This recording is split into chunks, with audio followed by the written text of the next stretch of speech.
How did you feel when you know that you were an excellent wife, you were a great mother always, you were in nursing school, you were doing the things, Right. that you still had to answer such ridiculous questions? So the moment everything happened, I literally felt like someone had just literally sucked the life out of me. So here I was navigating the trauma because that was my person. My first thought was, he went through that alone.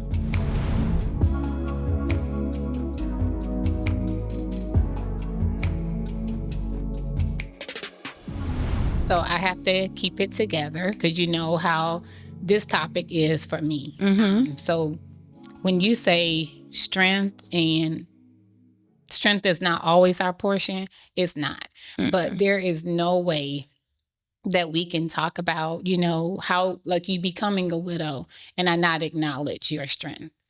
It's like oftentimes you look at me, we're twins. I'm the older twin or whatever. Yes, I am. You are. I am. I'm the older twin. And it's like often, oh, Angela, you're the older one. We're the same age. But anyhow, attribute that the attribute of strength to me. But I cannot not acknowledge how strong you were through that time. I remember when we got the news and all those things or whatever, I kicked into gear just trying to be that sister. Being a sister. And we were like dead in the center of the storm. And I was, it was probably before 7. I was taking Bella to the daycare right up the street from the house before I went to work. I was driving into work and I had the thought, I said, God, I would have never, because you and the kids came and lived with us for a while, just, for a safe haven and for support. But going back to the thought that I had when I was driving into work, I said, well, God, I would have never wanted this for my sister. Our life is not our own and we have no choice but to submit to your will. Right. But I do believe that there is value in always finding something to say thank you for. Right. And it was in that moment that I thanked God that I had the opportunity to be there for you. Right. We were staying up late. We were eating red velvet cake. We were watching TV, all those things. So, and it was like, our faith is what got us through that moment. But I was grateful just to be able to have that experience of us connecting because prior to our life, we're going, went in different directions. That's so true. That is so true. And then, just thinking of that topic of you becoming a widow. We talk about it all the time, but we've never talked about some of the, I would just say silliness that was going on. And silliness is, being polite. It's a bunch of foolishness that was going on during that time. Now that you can, that part is your rear view. And I say that part, right? Yep. How did you feel when you know that you were an excellent wife, great mother always, you were in nursing school, you were doing the things, right, that you still had to answer such ridiculous questions? I think I was mad. As you should have been. Okay. I would have been. I'll be honest about that. I think people are gonna do what people do, right? But when you give someone an I do, right? You do that not knowing what that I do is gonna mean. Listen. So the moment everything happened, I literally felt like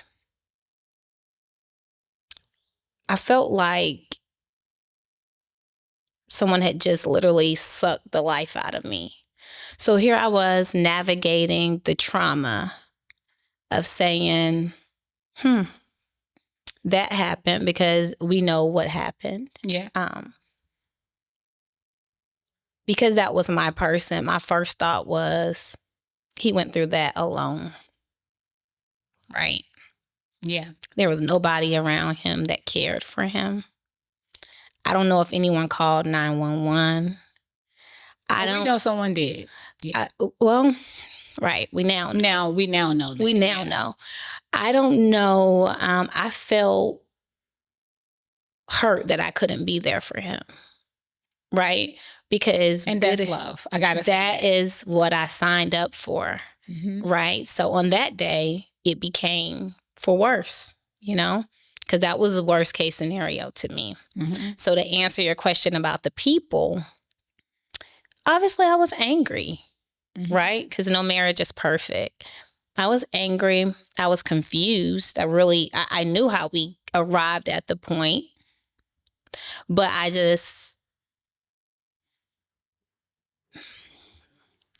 felt that even in that, I had a job to do, and I just wanted so deeply to have been able to be there for whatever I could have done, you know. So when people got involved with their chatter, obviously I was angry. Mm-hmm. But then people only know what they hear. And for some people, what they hear is truth. Mm-hmm. Let's just say what it is. Everyone doesn't have the ability to say, well, that's what he said, or that's what she said. Like, where's the truth in all of this? Right. So as angry as I was, I think I quickly had to just saddle up because it was so many other things to do, you know, i.e. Dallas and Skylar. So like looking over it now, I am thankful for the few people that were flawed to listen or think what they thought, but they stayed involved. They still are a part of Dallas and Skylar's life to this day, you know?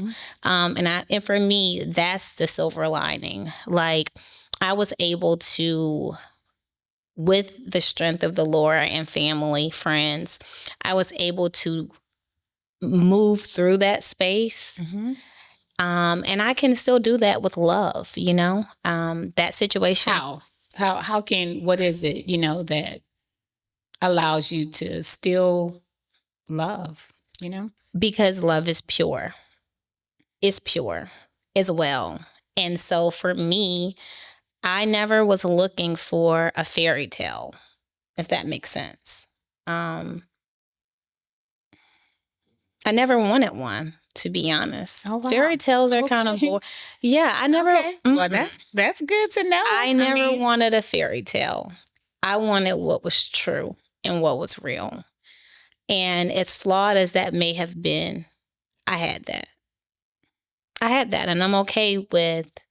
I'm not saying it isn't hard, because trust me, you know. What are you trying to say now? Yeah, it is not easy, but because I can still hold the love in my heart, I am so clear that that is what gets me through. And, you know, being in a different season in my life, obviously the love that I had, it changes, right? It isn't the same type of love, but it is pure. Love is supposed to, isn't it? Right. It is supposed to. It is pure. And so therefore, I love the extensions of that time in space, my children, you know, my family. And that is what literally, you know, it gets me through. I've forgiven the people that never even asked for it. You know, they never asked me to, but I forgave them for me because, again, out of everything that happened on that day, nobody had the trauma, you know, no one had the weight of raising children, and forgiving, you know, what for some people is the unforgivable. Right. Imagine forgiving someone that's no longer here to even say, I'm sorry. Right? That was my space and time. I get it. And we talked about faith, right? And just kind of our journeys. You said that I do, you know, you don't know what you're saying. I do too. You don't. At the moment. So I agree with that. You shared your conclusion to marriage in terms of becoming a widow. Mm-hmm.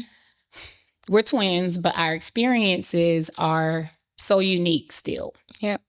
So at now, looking at 20 years, I would say the last maybe 3 years, my storm was a little bit different. My storm was a little different, and often in our conversation, I talk about the power and the resilience that it takes to be forgetful so that you can be fruitful. You know, this whole idea of forgiveness is heavy work. It's hard work. But I think you have to, and we were talking about our faith, right? Our faith is our anchor. You have to have that ability if you're going to get to purpose, right? We had the blueprint. We had an amazingly well-knit family. Mom gave us so much. Our siblings, they talk about us because they say that we got what they didn't get in terms of some of the physical things and, just luxuries at the point. It wasn't 8 kids in the house. It was just, a handful of us. So we did get a little bit more. Yeah. But that's not what kept me when the storm came. Right. What would you say? Because again, I would say, the last 3 or 4 years, like that is also something that we have in common because the people were peopling. Oh, they were peopling hard. They were peopling.